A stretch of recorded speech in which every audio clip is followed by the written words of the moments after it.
producir aquel terreno. La emigración canaria a América abarcó a etapas y países diferentes, muchas veces producto del engaño como el que infligió el presidente Rafael Leónidas Trujillo a 300 canarios, entre ellos a 96 palmeros, que en 1955 viajaron en el desvencijado buque España sin comida y a punto de naufragar hasta la República Dominicana para cumplir con un plan secreto y tenebroso del dictador. Trujillo Molina no tenía otro interés que la pretensión del blanqueo de la población dominicana. Emigrantes palmeros a Santo Domingo, en este periodo del despiadado dictador Rafael Leónidas Trujillo, son los protagonistas de la interesante novela de don Álvaro Otaño Pereira, del Paso, titulada Soldado de aquella guerra. Cuba y Venezuela, desde el siglo XVI, en parte por la decisión de los gobiernos de los reyes españoles en poblar los territorios más empobrecidos y despoblados por miedo a la expansión inglesa, fueron los destinos preferentes al no haberse descubierto todavía vetas de minerales preciosos, como sí lo habían hecho en otros lugares como Perú. Fue el inicio de lo que se llamó el tributo de sangre, una real cédula que en 1678 se eximía del impuesto de avería a los navieros que trasladasen a 5 familias canarias de 5 miembros por cada 100 toneladas de mercancías exportadas. Reina de las fiestas de la patrona, elegante, damas de honor, señora alcaldesa, señora concejal de Cultura, Patrimonio Histórico y Archivos, Corporación Municipal, consejeros del Cabildo, autoridades, señoras y señores, es para mí un grato honor el compartir con ustedes esta noche en mi ciudad de nacimiento, esta fiesta de arte. Muchas gracias.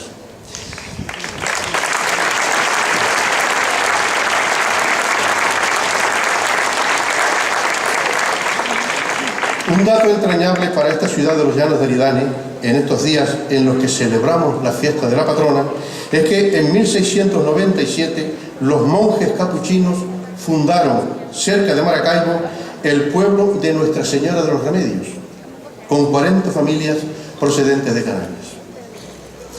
Los isleños fueron colonizando, sembrando terrenos y fundando asentamientos por toda Venezuela. Pueblos como Galipán, Panaquire, San Antonio de los Altos, Los Teques, Guarenas, Montalbán, Calabozo, El Hatillo o San Carlos de Cojedes fueron fundados por agricultores y pequeños comerciantes canarios. El cacao se estaba consolidando como primer producto de exportación y la corona española quiso controlar en los ingresos de este negocio expansivo. Para ello creó en 1728 la Compañía Guipuzcoana. Esta empresa vasca pasó a controlar como monopolio todo el comercio mercantil del cacao venezolano, producido sobre todo por palmeros. Imponía los precios, la compra de esclavos, fijaba los cupos y permitía las exportaciones. El capitán Juan Francisco de León, que había nacido en El Hierro en 1692, fue uno de tantos canarios hacendados, teniente de gobernador y justicia mayor del Valle de Panaquire, de buena reputación. Al manifestar el descontento por los excesos de la guipuzcoana, es reemplazado en sus puestos por un empleado de esta, Martín de Echevarría, que comienza incendiando algunos pequeños barcos y poblados de la zona de Barlovento, acusando a sus propietarios de hacer con ellos acciones de contrabando. El herreño marcha sobre Caracas con 9.000 hombres, la mayor parte de ellos procedentes de los valles de Aragua, Yaracuy, San Carlos y Guanare, que ya en ese momento eran poblaciones habitadas por muchos agricultores de origen palmero. Juan Francisco de León fue apresado y repatriado junto a su familia y murió en la cárcel de Cádiz 3 años más tarde. Un episodio llamado Revolución de los Canarios, del que se deduce la presencia secular de palmeros e isleños en Venezuela desde que fue colonizada y las dificultades para abrirse camino en un territorio complejo. El gran movimiento migratorio de La Palma a Venezuela, no obstante, tiene lugar en la segunda mitad del siglo XX, época en la que salieron desde esta isla miles de agricultores con ese destino. En La Palma se vivía con algunas persecuciones políticas, prolongadas sequías, cartillas de racionamiento de la posguerra, trabajos campesinos escasamente remunerados. Ello obligaba a buscar destinos de futuro. Venezuela ya tenía actividad económica en alza, ya era un país petrolero y con posibilidades.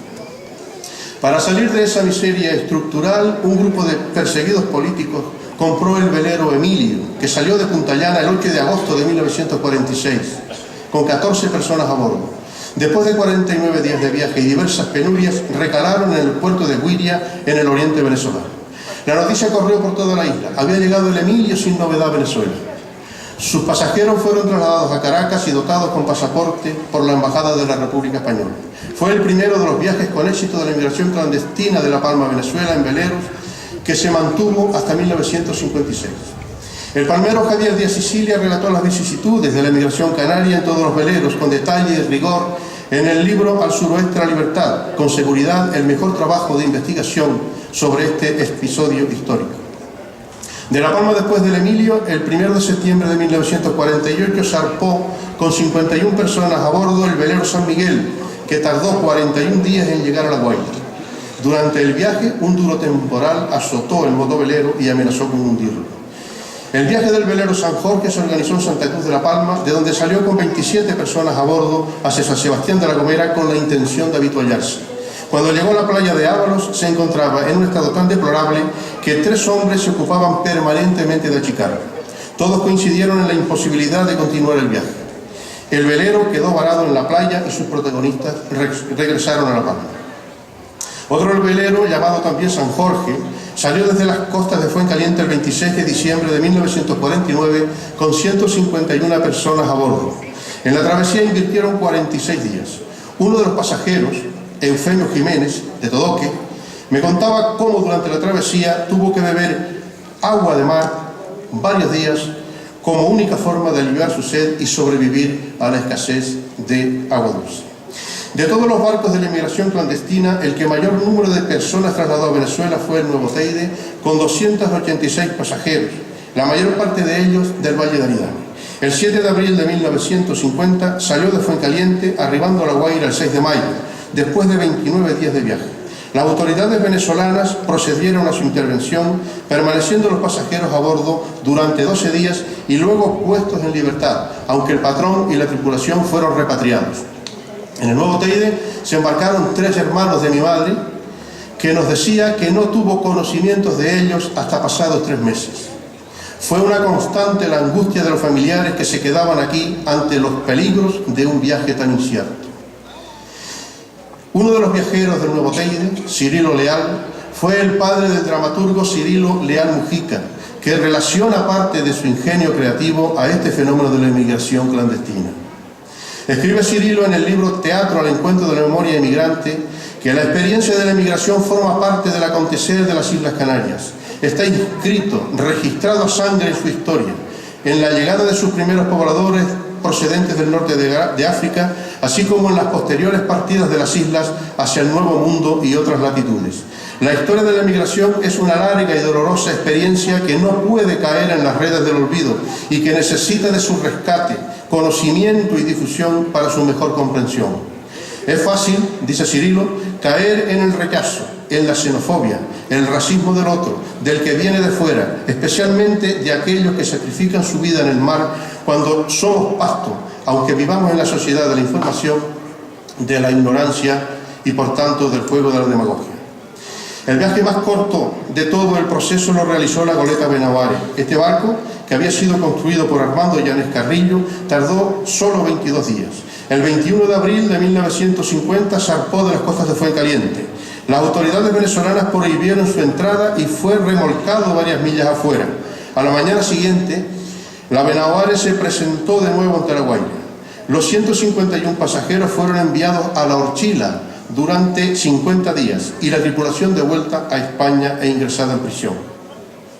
La pequeña isla de La Orchila, uno de los lugares inhóspitos en los que las autoridades del golpe militar del 48 recluían a los inmigrantes isleños, está situada a unos 160 kilómetros de las costas venezolanas y estaba deshabitada en aquella época. Había sido utilizada para poner en cuarentena al ganado antes de su entrada al continente. El gobierno venezolano, surgido del golpe de estado de Delgado Charbot, apresaba a los inmigrantes canarios y los recluía en esta isla, o en La Guasina, otro islote dentro del delta del Orinoco, o en las colonias móviles del Dorado, tenebroso penal del Estado Bolívar entre los ríos Cuyuni y Yuruán. Conocido también como el barco de Serrano, el velero del Finanoia zarpó de la Galga Punta Llana el 20 de mayo de 1950 rumbo a Venezuela con 228 hombres a bordo. La duración del viaje fue de 35 días, navegando al sur de Margarita y fondeando en Chirimena. Desembarcaron en La Guaira, donde el barco quedó intervenido por las autoridades venezolanas. La tripulación fue internada en El Dorado y los pasajeros quedaron a bordo con la prohibición de desembarcar, aunque poco a poco fueron abandonando el barco con la anuencia de la policía. Un grupo de palmeros compró en Las Palmas el pesquero Dramas y contrató a la tripulación compuesta por un padre y 2 hijos pescadores, los 3. El 28 de julio de 1950 zarpó de las costas de Punta Gorda con 130 pasajeros a bordo.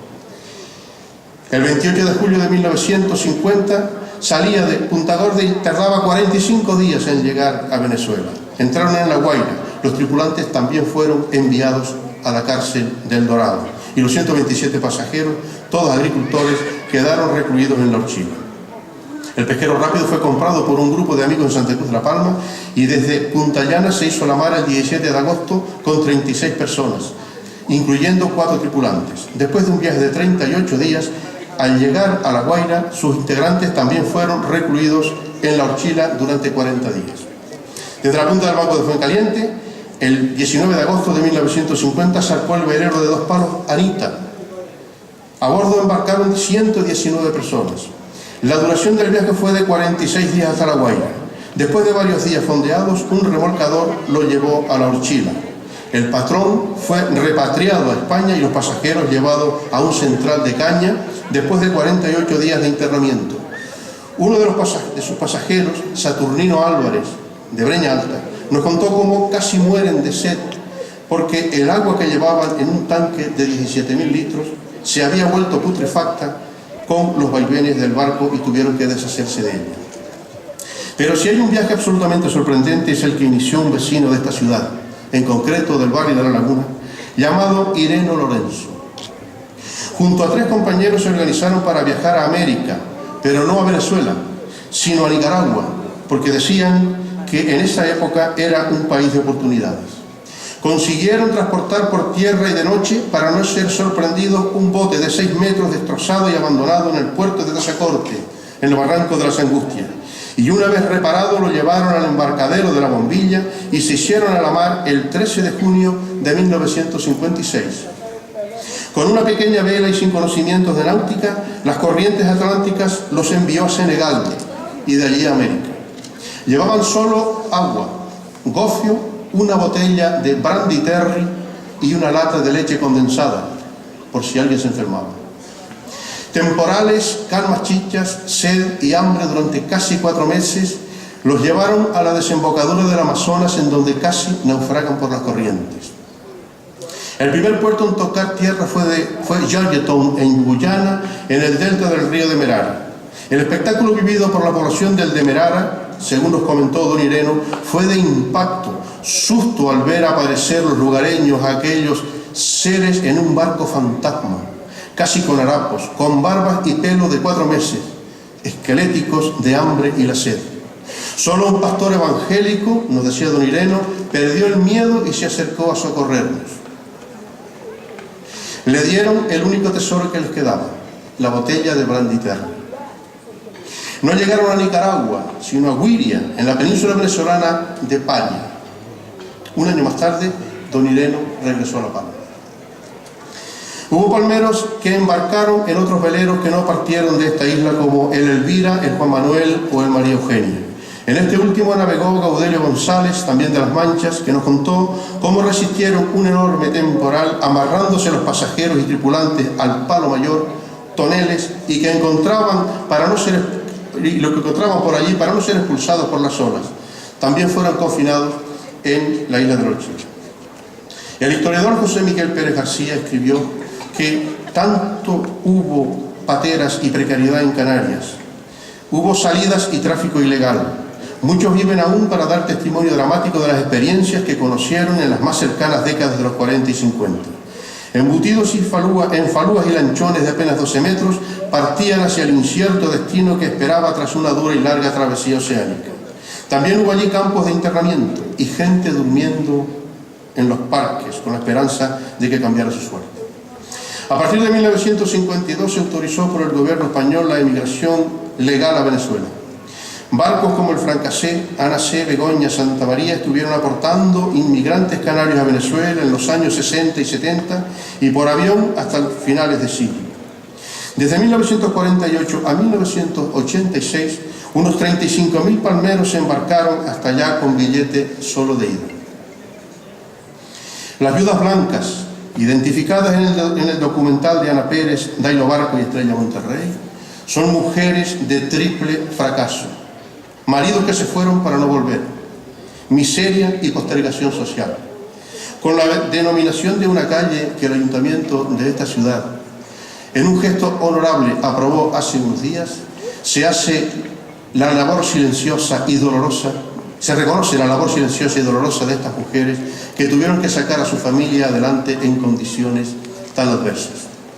Hace ya más de 15 años que nadie emigra a la Venezuela de las revoluciones bonitas. La historia muchas veces es cruel con los destinos de los pueblos.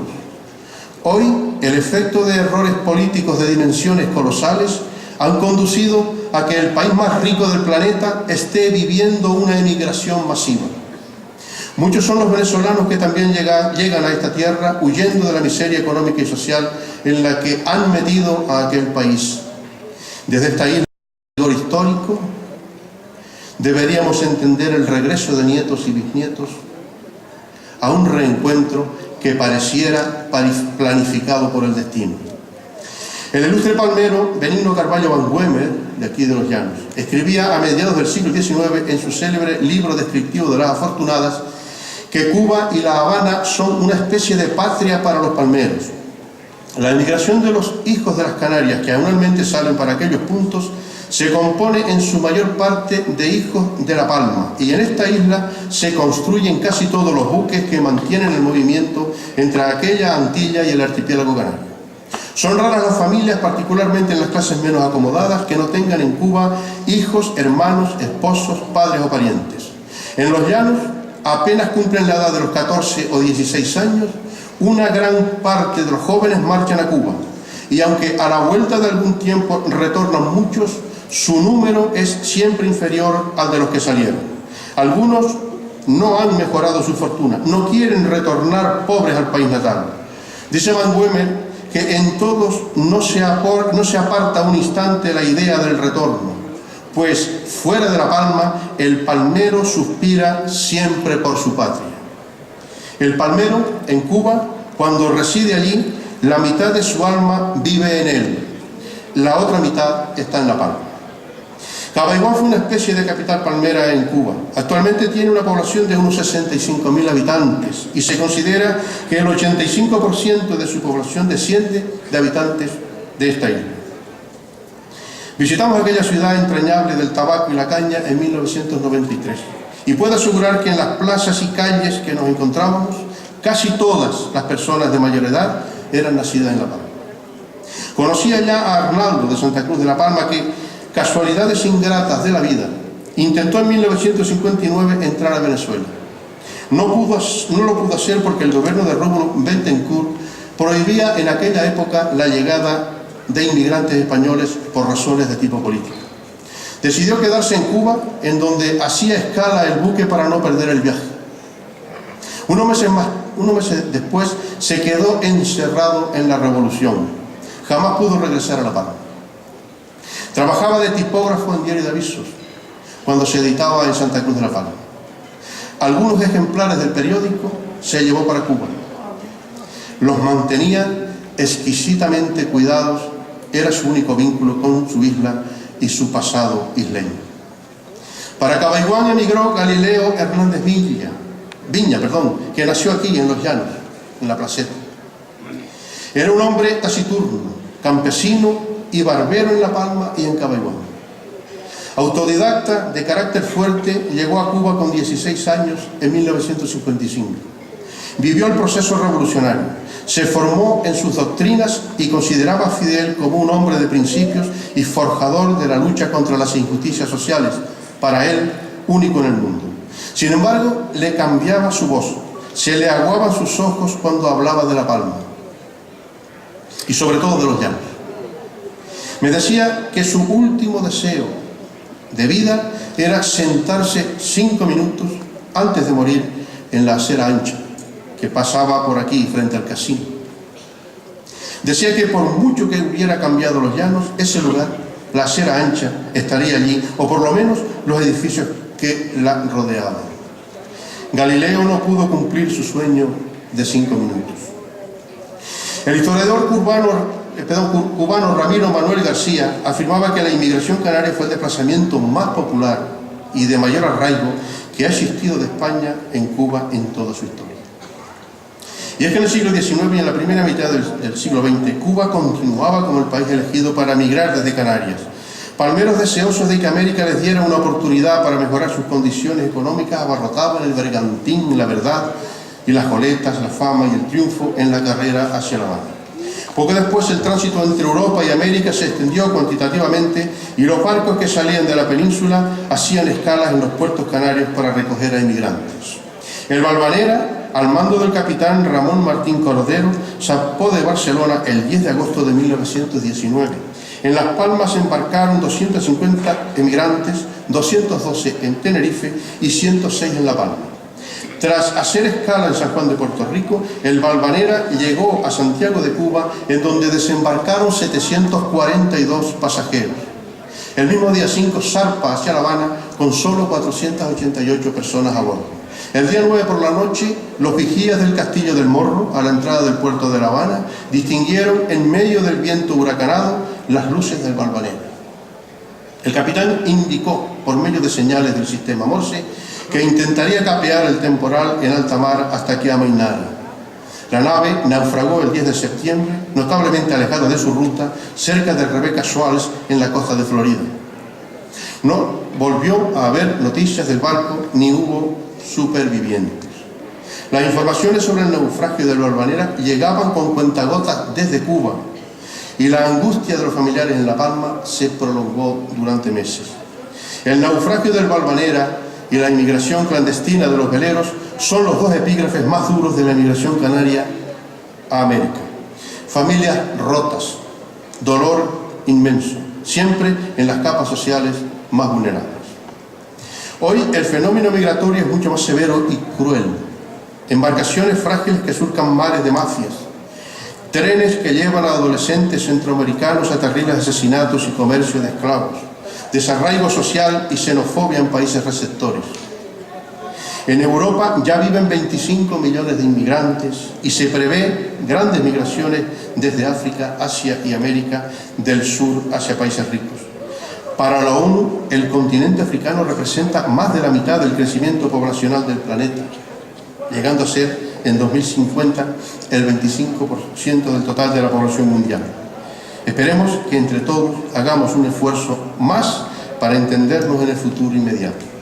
El ilustre palmero, catedrático de Historia de América de la Universidad de La Laguna, Manuel de Paz, recogió unos versos en tijarafe compuestos por una madre que tenía a su hijo en Cuba a principios del siglo XX, que, para concluir esta intervención, me parecen muy elocuentes para ilustrar este drama humano.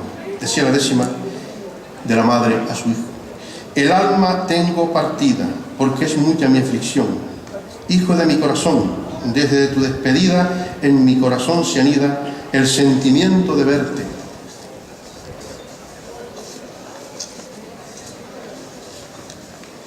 Porque creo que la muerte me lleve sin verte a ti. Ay, Jesús, triste de mí, qué desconsuelo tan fuerte. Termino reiterándoles mi agradecimiento por compartir esta fiesta de arte y desearles a todos y a todas feliz Día de la Patrona. Buenas noches.